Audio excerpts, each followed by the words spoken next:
नमस्कार दोस्तों, स्वागत है आपका। दोस्तों, बॉलीवुड के बड़े बड़े महारथी अब जाग गए। जैसे ही सीज फायर का ऐलान हुआ, सब बिलों से बाहर आ गए। मैं ऐसी भाषा यूज कर रहा हूँ क्योंकि इतने दिन इनके मुंह से चू भी नहीं निकली। जब तक ये पहलगाम हुआ, उसके बाद में ऑपरेशन सिंदूर हुआ, भारतीय सेना ने बुरी तरह से इनको पीटा, पाकिस्तानियों को। इनके मुंह से कुछ नहीं निकला। लेकिन जैसे ही सीज फायर का ऐलान हुआ, पहले सलमान खान का ट्वीट आता है, गॉड सेव अस या ओ गॉड, कुछ ऐसा कुछ लिखा उन्होंने, और फिर डिलीट भी कर दिया। बोलो, सीधा ही युद्ध विराम होते आ गए ये क्रेडिट लेने के लिए। मतलब पाकिस्तान को थोड़ी सी भी तकलीफ पहुंचाए, इनको बर्दाश्त नहीं होती। मतलब इनके सीने में चोट लगती है कि यार पाकिस्तान को कैसे नुकसान पहुंचा रहे। ये तो हमारे मतलब खास शुभचिंतक है, हमारे फैंस हैं, हमारी फिल्में देखते हैं।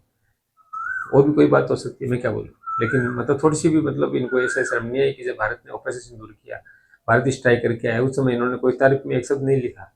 लेकिन ऐसे तुरंत बाहर आ जाते। शाहरुख खान का तो अभी भी नहीं आया, अभी भी सोए हुए शायद। आमिर खान का भी नहीं है अभी तक।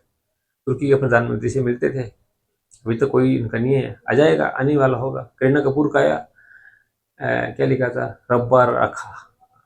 खैरा खैरा रब्बा। पाकिस्तानियों को बचा लिया गया युद्ध विराम से, बहुत खुश हुई। क्या होगा इनका। अमिताभ बच्चन सर भी जागे हैं कई दिनों तक, मतलब ट्वीट को खाली छोड़ने के बाद में अब जागे और बोले, अब पूरा बात बोले कि किस प्रकार से राक्षस आया, किस प्रकार से मतलब पत्नी के गिराने के बाद में धर्म पूछा, फिर उसकी हत्या कर दी। फिर और कहा कि मोदी जी के पास जाना, हालांकि मोदी जी का नाम नहीं लिखा उन्होंने। फिर सिंदूर की बात की, अपने पिताजी की एक कविता लिखी हरिवंश राय बच्चन की, और उसके बाद में मोदी जी ने जवाब दिया और ला दिया सिंदूर, ऐसा कुछ लिखा है। तो ये सब बातें आप पहले लिख देते तो अच्छा लगता है ना। अभी युद्ध विराम हो गया तो आपकी आपका जबान खुल गई। जितने दिन युद्ध विराम नहीं था तब तक आपकी जबान बंद थी और लोग आपको ट्रोल करते रहे। और अभी भी आपने ऐसी भाषा में लिखा है जो आधे लोग इसका क्या अर्थ निकालेंगे और आधे लोग क्या अर्थ निकालेंगे। कुछ लोग बोलेंगे कि यहाँ सब कुछ लिख दिया इन बातों में, कुछ बोलेंगे कि क्या लिख रहा है, क्या लिखा है, समझ में नहीं आएगा। तो ये क्या है अमित जी, इतने बड़े एक्टर, इतने मानते जया बच्चन जी ये सपा की सांसद है, लेकिन इसका मतलब थोड़ा नहीं कि आप अपनी बातें नहीं बोले। खुल करके बोलना चाहिए ना। अभिषेक बच्चन का पता है कुछ की ट्वीट कर रहे, खेलों के बारे में तुरंत ट्वीट करेंगे कोई भी ट्वीट होगा तो, लेकिन इसके बारे में नहीं करेंगे। देश में इतनी बड़ी घटना हुई है, मुंह बंद रखेंगे अपना। मैं बहुत बड़ा फैन हूँ एज एन एक्टर दोनों का ही, अमित जी का, अभिषेक का। इसमें कोई डाउट नहीं, आज भी आगे भी रहूँगा।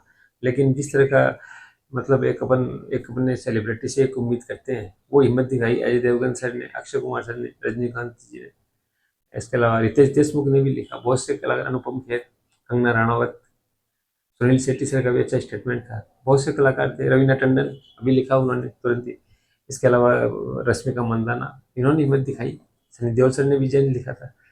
लेकिन बाकी जिनसे हम बहुत ज़्यादा उम्मीदें कर रहे थे, तीनों खान चुप रहे, चुप्पी साधे रखे। तो फिर कैसे इनको अपना हीरो माने, कैसे इनसे प्रेरणा ले।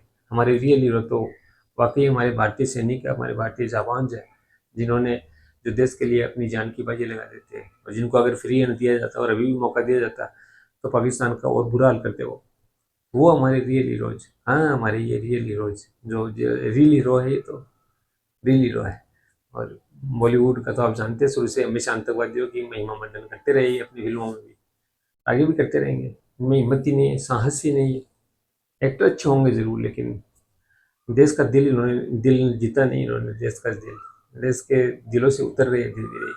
आप क्या सोचते हैं इन सब के बारे में बताइएगा। जय श्री राम, जय बोलिए।